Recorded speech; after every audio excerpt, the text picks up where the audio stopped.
জাতীয় বিশ্ববিদ্যালয়ের অধীনে 2025-26 শিক্ষাবর্ষের অনার্স ভর্তির কার্যক্রমের প্রথম মেধা তালিকায় তোমরা যারা চান্স পেয়েছো, তোমাদের ভর্তির প্রক্রিয়াটি শুরু হয়ে গেছে। কলেজে ভর্তি হওয়ার জন্য তোমার একটা নির্দিষ্ট পরিমাণ ফিস দিতে হবে। তো জাতীয় বিশ্ববিদ্যালয় তারা বলেছে যে রেজিস্ট্রেশন ফি বাবদ 1130 টাকা তোমাকে জমা দিতে হবে। এখন এই যে 1130 টাকা, এইটা তোমরা কিভাবে জমা দিবে, এইটা নিয়ে না অনেকের প্রশ্ন রয়েছে। আজকের এই ভিডিওতে এই 1130 টাকা জমা দেওয়ার বিষয়ে আলোচনা করবো, একদম সংক্ষিপ্ত আলোচনা। তোমরা শুধু আমার মনোযোগ দিয়ে কথাগুলো শোনো এবং আমি যেগুলো দেখাবো সেইভাবে তোমরা জেনে নিতে পারবে যে আসলে তোমার কত টাকা জমা দিতে হবে। দেখো, প্রথমত হচ্ছে এই 1130 টাকা, এটা জাতীয় বিশ্ববিদ্যালয়ের রেজিস্ট্রেশন করার ফি। তুমি যে জাতীয় বিশ্ববিদ্যালয়ের আন্ডারে পড়ছো বা পড়বে, ওইটার রেজিস্ট্রেশন, তোমাকে একটা রেজিস্ট্রেশন নাম্বার দেওয়া হবে বা তোমাকে রেজিস্টার করে নেওয়া হবে যে তুমি ন্যাশনাল ইউনিভার্সিটির একজন স্টুডেন্টস। এটার জন্য তারা 1130 টাকা ফিস তোমার কাছ থেকে নিবে।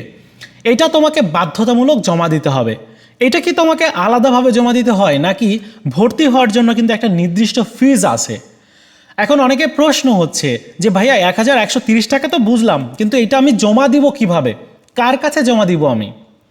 তো এই জাতীয় বিশ্ববিদ্যালয় বলেছে যে কলেজ কর্তৃক নির্ধারিত মোবাইল ব্যাংকিং, তুমি যে কলেজের চান্স পেয়েছো ওই কলেজের মোবাইল ব্যাংকিং, অথবা তুমি ওই কলেজে সরাসরি গিয়ে ওই টাকাটা জমা দিতে পারবে। এখন প্রশ্ন হচ্ছে এই টাকা আলাদা করে জমা দেওয়ার কোনো দরকার নাই। তোমরা অনেকে বলো যে আলাদা করে জমা দিতে হবে কিনা, না, আলাদা করে জমা দেওয়ার কোনো দরকার নাই। ভর্তি হওয়ার জন্য কলেজ একটা নির্দিষ্ট ফিজ তোমার কাছ থেকে চাইবে। আলাদা করে তোমরা এই 1130 টাকা আবার দিতে যেও না। কাউকে বলবো, আমার ভিডিও যারা দেখছো তোমাদের প্রত্যেককে বলবো, তোমরা আলাদা করে 1130 টাকা দেওয়ার তোমাদের দরকার নাই। তোমরা সরাসরি ভর্তির ফর্ম অনলাইন থেকে ফিল আপ করে ফর্মটি বের করবে এবং বের করার পর কলেজে ভর্তি হওয়ার জন্য, যে কলেজে সিলেক্ট হয়েছো ওই কলেজে ভর্তি হওয়ার জন্য তোমার কোন কোন ডকুমেন্টস লাগবে, এবং কলেজ কিন্তু জানিয়ে দিয়েছে অলরেডি যে কত টাকা তোমার ভর্তির ফিজ হিসাবে দিতে হবে।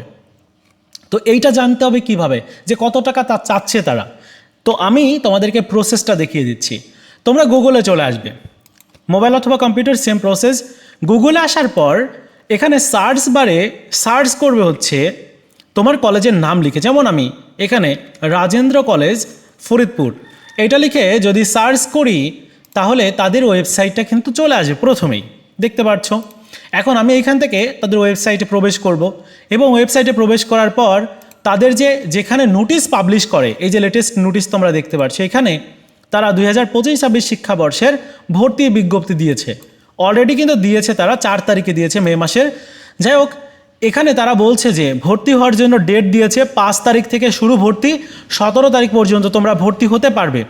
ভর্তি হওয়ার জন্য কত টাকা দিতে হবে, এই যে এখানে ফি এর বিবরণ দেওয়া আছে।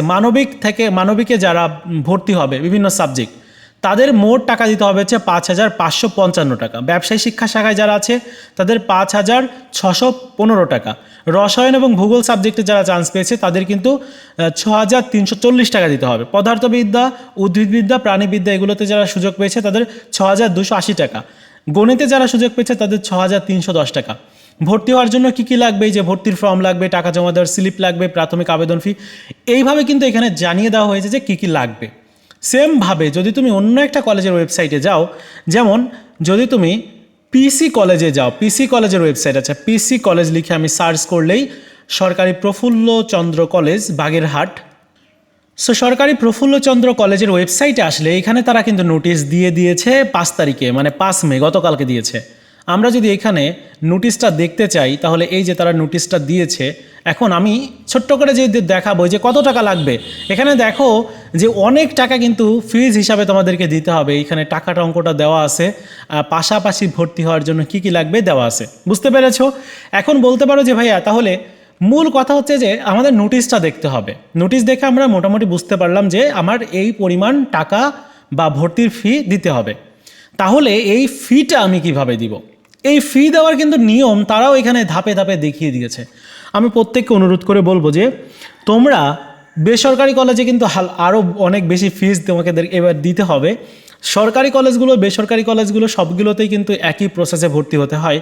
সো কলেজে চলে যাবে। কলেজের সামনে দেখবে যে বিভিন্ন কম্পিউটারের দোকান আছে যেখান থেকে ফি প্রদান করে থাকে। তোমরা ঝামেলার মধ্যে তোমাদের যাওয়ার দরকার নাই, টাকাটা নিয়ে যাবে, যে টাকাটা তোমার ফিজ হিসাবে দিতে হবে। এই টাকার সাথে আর কিছু টাকা অ্যাড করা হবে, কারণ প্রসেসিং ফি আছে, যারা টাকাটা দিবে ওই টাকাটা দেওয়ারও ফিজ আছে।